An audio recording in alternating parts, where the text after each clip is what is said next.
আসসালামু আলাইকুম ওয়া রাহমাতুল্লাহি ওয়া বারাকাতুহু। আশা করি সবাই ভালো আছেন, সুস্থ আছেন। আপনাদের সবাইকে স্বাগত আমাদের আরো একটি সেশনে Python 3 programming on Beecrowd beginner level। আজকের সেশনে আমরা সলভ করছি প্রবলেম 1143 এবং প্রবলেমের টাইটেল হচ্ছে স্কোয়ার এন্ড কিউব। তো চলুন শুরু করা যাক। Write a program that reads an integer number যেটা রেঞ্জ হচ্ছে 1 থেকে 1000 পর্যন্ত। This n is the number of output lines printed by this program.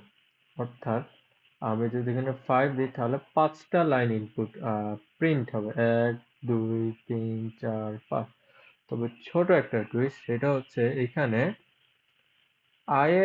I বলবো না, এখানে প্রথমটা হচ্ছে 1 1 1, দ্বিতীয়টা হচ্ছে 2 4 8, তৃতীয় লাইন হচ্ছে 3 9 27। তো প্রত্যেকটা লাইনে তার কিউব প্রিন্ট হচ্ছে। কিউব বলবো না, এটা হ্যাঁ কিউবই প্রিন্ট হচ্ছে। না, ফার্স্ট হচ্ছে নর্মাল, এরপর হচ্ছে স্কোয়ার, এরপর হচ্ছে কিউব। তো 1 এর কিউব হচ্ছে 1, 2 এর কিউব হচ্ছে 8, 3 এর কিউব হচ্ছে 27, এরকম করে সব। তো খুবই সিম্পল একটা প্রবলেম। তো চলুন আমরা চলে যাই আমাদের প্রোগ্রাম ফ্লো চার্টে। তো আমি একটা ইনপুট নিব, ইনপুট নিয়ে আমি চেক করব যে রেঞ্জটা 1 থেকে 1000 এর মধ্যে আছে কিনা। যদি থাকে তাহলে আমার ফর লুপ প্রিন্ট হবে। ফর লুপের রেঞ্জ হচ্ছে 1 থেকে, অর্থাৎ মানে n, 1 থেকে শুরু করে n পর্যন্ত, n প্লাস 1, কারণ না হলে n প্রিন্ট হবে না। এবার হচ্ছে আউটপুটে আমি জাস্ট এই রেঞ্জ যেটা আছে এটাকে, প্রথমটাতে তো কিছুই হবে না, দ্বিতীয়টাকে আমি জাস্ট স্কোয়ার করবো, তৃতীয়টাকে আমি জাস্ট কিউব করে দেবো। ভেরি সিম্পল একটা প্রবলেম। তো চলুন আমরা চলে যাই প্রোগ্রামে। আচ্ছা, এটা আমার গতকালের প্রবলেমটা, এটা আমি মুছে দিই। ওকে, সো ফার্স্টে আমাকে যেটা করতে হয়েছিল সেটা হচ্ছে আমাকে একটা ইনপুট নিতে হবে। তো n equals to int input bracket close। এবার আমি চেক করবো এই n কি 1 থেকে 1000 এর মধ্যে আছে কিনা। if 1 greater than n greater than n, না n হবে না, 1000 যদি থাকে তাহলে for I in range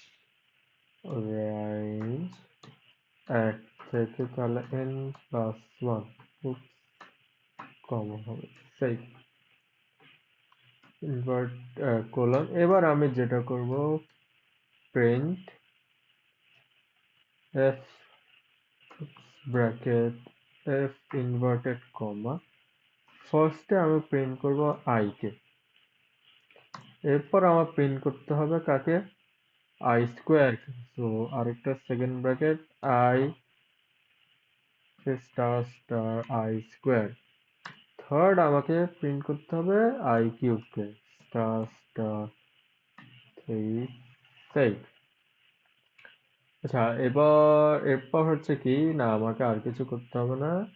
তো এটা আমি ডিবাগ মোডে রান করে দেখাই আপনাদেরকে, প্রত্যেকটা লাইন এটা চেঞ্জ হয় কিভাবে। So run Python debug Python file আসলো, এটাকে আমি এদিকে নিয়ে যাই। আচ্ছা, তো আমি 3টা লাইন প্রিন্ট করব। সো এন্টার দিই। সো প্রথমে ইফ স্টেটমেন্টটা চেক হচ্ছে, এরপর হচ্ছে ফর লুপটা, এরপর প্রিন্ট। সো 1 1 1, এখানে i এর ভ্যালু হচ্ছে 1, এবার i এর ভ্যালু হবে 2। তো 2 4 8, এবার হচ্ছে 3 9 27, এবার কিছু প্রিন্ট হবে না, এক্সিট হয়ে যাবে যেহেতু কন্ডিশন ফুলফিল করে ফেলেছে। আচ্ছা, তো এটাই ছিল আমাদের solution. So let's just copy this. এবার আমরা এটাকে সাবমিট করে ফেলবো। সাবমিট।